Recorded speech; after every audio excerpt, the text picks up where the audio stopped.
एक कदम ईश्वर की ओर। उत्पत्ति प्रकरण 80वां सर्ग। पहले मंत्री द्वारा उक्त राक्षसी के प्रश्नों का क्रम से और युत क्रम से सूक्ष्म उपपत्तियों द्वारा यथा योग्य समाधान। श्री वशिष्ठ जी ने कहा, वत्स श्री रामचंद्र जी, अंधेरी रात में महारण्य में महाराक्षसी के इस प्रकार अनेक प्रश्न करने पर आगे कहे जाने वाली रीति से महामंत्री ने उत्तर दिया। मंत्री ने कहा, हे मेघ तुल्य राक्षसी, जैसे सिंह मदोन्मत्त हाथी को छिन्न भिन्न कर देता है, वैसे ही मैं तुम्हारे अनुक्रम रूप प्रश्नों को युक्तियों द्वारा छिन्न भिन्न करता हूँ। सोने के कमल के समान पीले नेत्र वाली हे राक्षसी, तुमने प्रश्न जानने वाले के समझने योग्य इन वचनों से परमात्मा का ही प्रतिपादन किया है। नाम रहित होने के कारण तथा अभ्यंतर और बाह्य मन, चक्षु, श्रोत्र आदि 6 ज्ञानेन्द्रियों का अविषय होने के कारण आकाश से भी सूक्ष्म चिन्मात्र आत्मा का ही तुमसे अनुशब्द से व्यवहार किया है। इसमें कस्याणोरम बुधे है, इस प्रश्न में स्थित अनुशब्द का अभिप्राय खोला है। संपूर्ण वस्तुओं की सत्ता अनुभव सत्ता के अधीन है। उसको यदि अन्य के अधीन माने तो अनवस्था होगी। अतः स्वतः सिद्ध अनुभव सत्ता से ही सद्भाव सत्ता को प्राप्त हुए है। इससे सदिवास दिवा पीवा इत्यादि से किए गए सत्ता का सत्ताप्रद कौन है, इस प्रश्न का समाधान हुआ। वही अनंत चिदनु परमात्मा बाह्य शून्य होने के कारण आकाश स्वरूप है और चेतन रूप होने के कारण अनाकाश रूप यानी अशून्य स्वरूप है। अतीन्द्रिय होने के कारण वही अनंत परमाणु कुछ नहीं है, यानी लौकिक दृष्टि से अप्रसिद्ध है। सर्वात्मक होने से साक्षात किए गए अपने स्वरूप से ही सब जीवों के निगीर्ण यानी लय होने पर वही कुछ न कुछ रह जाता है, यानी आत्मा से अतिरिक्त कुछ अवशिष्ट नहीं रहता। एक की जो अनेकता उदित होती है वह प्रातीतिक है, वास्तविक नहीं है। इससे एक होता हुआ अनेक कौन है, इसका उत्तर हो गया। जैसे सुवर्ण से विक्षेप शक्ति से कटक आदि को प्रकट किया है, वैसे ही उसी चिदनु ने दृष्टा दर्शन आदि को विक्षेप शक्ति से प्रकट किया है। इससे कटकादिनी हेमणवे, इस प्रश्न का उत्तर भी हो गया। परम प्रकाश रूपी यह अणु सूक्ष्म होने के कारण चक्षु का अविषय है। सर्वात्मक होता हुआ भी मन और 5 इंद्रियों का अविषय होकर स्थित है, अतः अणु कहलाता है। जो सर्वात्मक है वह शून्य कदापि नहीं हो सकता, क्योंकि वह है नहीं। ऐसा कहने वाला और मनन करने वाला आत्मा ही तो है, यानी उक्त आत्मा ही वक्ता और मंता के रूप में प्रसिद्ध है। अपने आत्मा का अपलाप न हो सकने के कारण उसकी नास्तिकता नहीं कही जा सकती है, यह भाव है। यद्यपि पृथक रूप से उसका दर्शन नहीं होता, फिर भी सब में अनुगत सद्रूप से, जो कि आवरण से गुप्त है, सर्वात्मा वह दिखलाई पड़ता है। जैसे कपूर अपनी सुगंधि से प्रतीत होता है, वैसे ही सब में व्याप्त वह प्रत्यक रूप से प्रतीत होता है।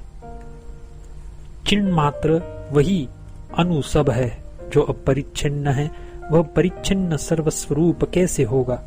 मन और इंद्रियों की वृत्तियों से नाना प्रत्यय होने से मन से परिच्छिन्न रूप से ही वह सर्वात्मक है, और इंद्रियातीत होने के कारण निर्मल वही चिदनु न किंचित कुछ भी नहीं इस रूप में स्थित है। वही एक है और संपूर्ण सत्वों में आत्म प्रतीति होने से अनेक भी है। किस समदृष्टि के अंदर यह जगत सदा स्थित है, इस प्रश्न का उत्तर यह है। वही इस संपूर्ण जगत को धारण करता है। कौन जगत रूपी रत्नों का कोश है, इस प्रश्न का उत्तर देते हैं, और वही जगत का कोश भी है। चित्रूप होने से विकारी उस चेतन रूप महासागर में चित्त विकल्प स्वरूप ये श्री जगत रूपी तरंगे ऐसे स्फुरित हो रही है, जैसे कि द्रव होने के कारण जल में आवर्त स्फुरित होते हैं। इससे कस्येच्छया पृथक चास्ति, इस प्रश्न का उत्तर भी हो गया। चित्त इंद्रिय आदि से लभ्य न होने के कारण वह अनुशून्य स्वरूप के यानी असत के तुल्य है। व्योम रूपी होता हुआ भी स्वानुभव लभ्य होने से अशून्य है। मैं अद्वैत ज्ञान से आत्म स्वरूप ही होकर त्वदात्मा यानी आपका स्वरूप हो गया हूँ, और तुम भी आत्म स्वरूप से मदात्मा मेरे स्वरूप बन गए हो। यह सब अहंता और भवता के प्रतिसंधान की व्यवहार दशा में होता है। परमार्थ दशा में तो वह आत्मा न त्वद्रूप है या न मद्रूप है, किंतु बोध रूप बृहद शरीर वाला ही है। त्वंता और अहंता रूप सबका बोध से निगरण कर न तुम हो और न मैं हूँ और न सब है, अथवा वही स्वयं सब कुछ होता है। अणु होता हुआ भी आकाश की नाई हजारों योजनों में व्याप्त वह चलता हुआ भी नहीं चलता है। स्वप्न के समान कल्पना से हजारों योजन उस अणु के अंदर स्थित है। गया हुआ भी यह नहीं जाता, प्राप्त हुआ भी नहीं आया, क्योंकि देश और काल उसकी सत्ता से सत्ता वाले आकाश कोश के अंदर ही स्थित है। गमन द्वारा प्राप्त होने वाला देश जिसके शरीर के अंदर ही स्थित है, वह कहा जाए। क्या माता अपनी गोद में सोए हुए बच्चे को दूसरी जगह खोजती है? गम्य यानी गमन के योग्य महादेश जिस सबके रचयिता के अंदर स्थित है, वह कैसे कहा जाए? जैसे जिसका मुंह बंधा है, ऐसे घड़े को अन्य देश में ले जाने पर उसमें स्थित आकाश के गमन और आगमन नहीं होते, वैसे ही उपाधि से गमन और आगमन से आत्मा के गमन और आगमन नहीं हो सकते। स्वभावतः जड़ एवं आत्म तादात्म्याध्यास से चेतन बने हुए देह आदि में प्रकाश स्वभावता और जड़ता अनुभव सिद्ध है। अज्ञान से उसका विवेक न होने के कारण वह जड़ और बोध उभय रूप वाला होता ही है। हे राक्षसी, जब वह चिन्मात्र अचेतन पाषाण की सत्ता का एकात्म रूप से अवलंबन करता है, तब वह चेतन ही पाषाण के तुल्य अचेतन हो जाता है।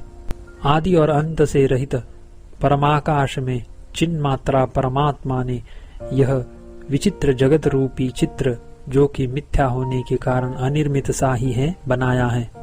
आत्मसत्ता से अग्नि की सत्ता है, इसलिए अग्नि के आकार का त्याग किए बिना ही सर्वव्यापक वह दाह नहीं करता है। भाव यह है कि आत्मसत्ता से ही अग्नि की सत्ता है। उसके सर्वगत होने के कारण सब में स्थित भी वह जलाता ही नहीं है, इससे वह सर्वगत नहीं है ऐसा नहीं समझना चाहिए, क्योंकि वह सब पदार्थों का अग्नि के समान प्रकाशक है। दैदीप्यमान उज्ज्वल आकार वाले आकाश से भी निर्मल, उससे दैदीप्यमान चेतन स्वरूप अग्नि उत्पन्न होती है, जो अपने ज्ञान से सूर्य आदि के प्रकाश का भी प्रकाशक है, और महाकल्प के प्रलयकालीन मेघों से भी जो नष्ट नहीं होता, वह आत्म प्रभा रूप अविनाशी प्रकाश है। नेत्रों से नहीं प्राप्त होने वाला और अनुभव रूप हृदय रूपी घर को प्रदीप्त करने वाला, सबको सत्ता देने वाला, जो अनंत परम प्रकाश कहा गया है, उससे प्रकाश प्राप्त होता है। हम लोगों का प्रकाश यानी अहंकार आदि का प्रथन मन और पांचों ज्ञान इंद्रियों के अविषय आत्मा से प्रवृत्त होता है। जैसे कि गाढ़ अंधकार में स्थित पुरुष भी तुम कहाँ हो यह पूछने पर मैं यहाँ पर हूँ ऐसा कहता है, जिस प्रकाशक से आलोक दीप आदि के बिना भी देह इंद्रिय आदि की अपरोक्ष प्रतीति सर्वानुभव सिद्ध है। लता झाड़ी अंकुर आदि का जो कि इंद्रिय रहित है, अपने सन्निधान मात्र से पालन करने वाला, उनकी ऊंचाई और उनके फलों का साक्षी अनुभवात्मा प्रकाश ही उनका प्रकाशक है। काल आकाश क्रिया आदि की सत्ता और जगत उस ज्ञान स्वरूप में है। व्यवहार दृष्टि से वही सबका स्वामी कर्ता पिता भोक्ता है। परमार्थ दृष्टि से आत्मा होने के कारण वह कुछ भी नहीं है। अपनी अणुता का त्याग न करता हुआ वह अणु जगत रूप रत्नों का भंडार है। प्रमाता प्रमाण प्रमेय आदि रूप जगत अद्वितीय ब्रह्म में नहीं है, इसीलिए संपूर्ण जगत में सर्वत्र वही केवल भली भांति स्फुरित होता है। ऐसी अवस्था में इस जगत रूपी पिटारी में वह परममणि स्थित है। दुर्बोध होने के कारण वह अनुतम है और चिन्मात्र होने के कारण प्रकाश स्वरूप है। अब कौन अणु है और नहीं है इस पर कहते हैं। ज्ञान रूप होने के कारण वह सत है और इंद्रियातीत है, अतः असत है। इंद्रियों से प्राप्त न होने के कारण वह दूर में है। चैतन्य रूप होने के कारण दूर नहीं है, यानी समीप में है। कौन अणु होता हुआ ही महापर्वत है? इस प्रश्न का उत्तर कहते हैं, कर्णों के बिना ही सभी लोगों को अहम अहम इस प्रकार सामने स्थित पर्वत के समान अपरोक्ष रूप से उसका ज्ञान होता है। अतः इसी को, जो कि अणु है, तुमने पर्वत कहा है। तो यह जगत भाषित होता है, वह चेतन का स्फुरण मात्र ही है, इसलिए पर्वत आदि सत्य नहीं है। अतः अणु में ही मेरुता प्रतीत होती है। वही अणु निमेष की तरह भाषित होता है, अतः निमेष कहा जाता है। वही कल्प के समान प्रतीत होता है, अतः उसमें कल्प शब्द का व्यवहार होता है। निमेष ही एक कल्प में जितनी क्रियाएं होती है, उन क्रियाओं के विलास से युक्त प्रतीत होता है। निमेष के अंदर कल्प का उदय होता है, जैसे कि अत्यंत निर्मल दर्पण के अंदर बड़े भारी नगर का आविर्भाव होता है। जिस अत्यंत सूक्ष्म अणु में ही निमेष, कल्प, पर्वत समूह और अनेक करोड़ योजन विद्यमान है, यानी अपने मिथ्यात्व का अवलंबन कर प्रविष्ट होते हैं, उसमें द्वैत और ऐक्य कहा, यानी द्वैत और एकता का भी मिथ्यात्व से ही उसमें समावेश है। एक क्षण में ही मैंने इस कार्य को पहले किया था। यो काल दीर्घता का बुद्धि में स्फुरण होता है तथा क्षण में ही असत्य में सत्यता और सत्य में असत्यता, यानी व्यावहारिक सत्यता और प्रातिभाषिक सत्यता होती है। इसमें दृष्टांत स्वप्न रूपी भ्रम है। दुख में काल दीर्घ प्रतीत होता है और सुख में सदा अति अल्प प्रतीत होता है। यह सबके अनुभव से सिद्ध है। हरिश्चंद्र को एक रात 12 वर्ष सी लंबी प्रतीत हुई थी। जो सत्य स्वरूप सत्य निश्चल चित्त वृत्ति से में उदित होता है, वही सुवर्ण में कटकादि के समान चित्त का प्रतिभास है। न निमेष है, न कल्प है, न सामीप्य है और न दूरता है। इस प्रकार चिद अणु की प्रतिभा ही अनान्य वस्तुओं की नाई स्थित है, उसके अतिरिक्त कुछ नहीं है। प्रकाश और अंधकार, दूर और अदूर, क्षण और कल्प, इनका एकमात्र चित ही शरीर है, अतः इनमें परस्पर तनिक भी भेद नहीं है। इंद्रियों का सार यानी अपने कर्म में सामर्थ्य देने वाला तत्व है, अतः प्रत्यक्ष है और इंद्रियों से उसका प्रत्यक्ष नहीं हो सकता, अतः अप्रत्यक्ष यानी असद्रूप है, अथवा प्रत्यक्ष आदि प्रमाणों से ज्ञेय दृश्य में आरोप से इसका उदय होने के कारण यह प्रत्यक्ष है ऐसा कहते हैं। दृश्य होने के कारण इसका उदय होता है, इसीलिए यह चेता दृष्टा प्रत्यक्ष है। जब तक कटक प्रतीति रहती है तब तक स्वर्णता नहीं सी रहती है। जब तक दृश्यता की प्रतीति रहती है तब तक वह वास्तविक चिदेक रसता नहीं सी रहती है और दृश्य रूप से परम पुरुषार्थता उसमें है नहीं, इसलिए दृश्यता हेय कही गई है। जैसे कटकता की कल्पना न करने पर भी उसका दर्शन न करने पर सुवर्णता व्याप्त रहती है, वैसे ही दृश्यता की कल्पना न करने पर और कल्पना करने पर भी उसका दर्शन न करने पर केवल निर्मल शुद्ध ब्रह्म ही दिखाई देता है। सर्वात्मक होने के कारण ही वह सद्रूप है, यानी सर्वानुगत सद्रूप से उसकी प्रतीति होती है, अतः वह सद्रूप है। उसका दर्शन पृथक रूप से हो ही नहीं सकता, अतः वह असद्रूप है। चित स्वरूप होने के कारण वह चेतन है, उसमें विषय रूप का संभव न होने से भी विषय रूप से वह प्रतीत होता है, अतः तुमने उसको अचित कहा है। चित स्वर्ण मात्र ही जिसका स्वरूप है। चित प्रतिभा स्वरूप वायु से कंपाए गए वृक्ष के समान अत्यंत अस्थिर इस जगत में चैतन्य की आश्रयता और विषयता कैसी? जैसे प्रचुर ताप का भासन मृगतृष्णा है, वैसे ही प्रचुर अद्वैत रूप चित्त का स्फुरण यह जगत है।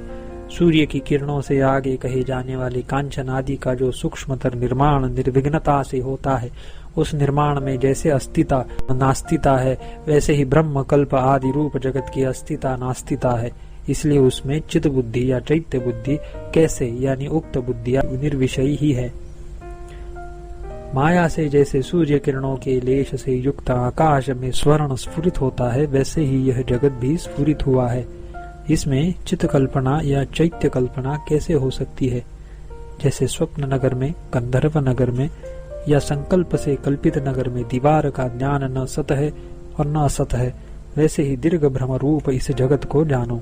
इस प्रकार के जगत के मिथ्यात्व के उपादक न्यायों की पुनः पुनः भावना करना रूप अभ्यास से निर्मल, इस प्रकार के जगत के मिथ्यात्व के उपादक न्यायों की पुनः पुनः भावना करना रूप अभ्यास से निर्मल हुए मन से पारमार्थिक वस्तु ब्रह्म का दर्शन कर चुके पुरुष की अविद्या का नाश होने पर चिदाकाश में फिर संसार प्रविष्ट नहीं होता, यानी उसकी पुनरावृत्ति नहीं होती। भेदक दृश्य के ज्ञान के बिना धरती और आकाश का कोई भेद नहीं है। ब्रह्मा से लेकर कीट पतंग पर्यंत को पहले जैसा अनुभव हुआ था वह वैसा ही बना हुआ है। जैसे कि प्रभा पिंड में यौक्तिक दृष्टि से अनिर्वचनीय प्रभाएं स्फुरित होती है, वैसे ही चिदाकाश में वे पूर्वोक्त भेद प्रतीतियां सत्ता के बिना ही प्रतीत होती है। द्वैत वासना से वासित बुद्धि वृत्ति के अंतर्गत आत्म प्रकाश का जो भेद प्रकटन शक्ति रूप स्व चमत्कार है, उसके संबंध से प्रतीत हुआ भी द्वैत अपृथक ही है, क्योंकि वृक्ष के आत्मा बीज की नाई वह परम आत्म प्रकाश सर्वात्मक है। एक रूप बीज पृथक भूत और अपृथक भूत अपने भीतर स्थित वृक्षाकार को बनाकर जैसे स्थित है, वैसे ही शांत ब्रह्म भी आकाश कोश के तुल्य असंख्य जगत की रचना करके स्थित है। जैसे बीज के भीतर स्थित वृक्ष की अति सूक्ष्म होने के कारण स्थिति आकाश तुल्य है, वैसे ही ब्रह्म के भीतर स्थित जगत का आत्मा साक्षी है। अतः जगत की साक्षी से पृथक प्रतीति न होने के कारण चिद्रूप से ही स्थिति है। इस प्रकार चैतन्य का भेदक न होने के कारण उसको आकाश कोश की उपमा दी गई है। शांत सर्वात्मक जन्म रहित अद्वितीय आदि और मध्य से शून्य शांत बुद्धि पुरुषों से ही माया और माया के कार्य रूप मल का परिहार करने से परिशोधित होने वाला एकत्व गुण से रहित, जो चारों ओर बृहत होने के कारण निरंकुश रूप से विकसित होता है, ऐसा निर्मल ब्रह्म ही है। उसमें किसी प्रकार की कल्पना का किसी प्रकार भी संभव नहीं है। 80वां सर्ग समाप्त।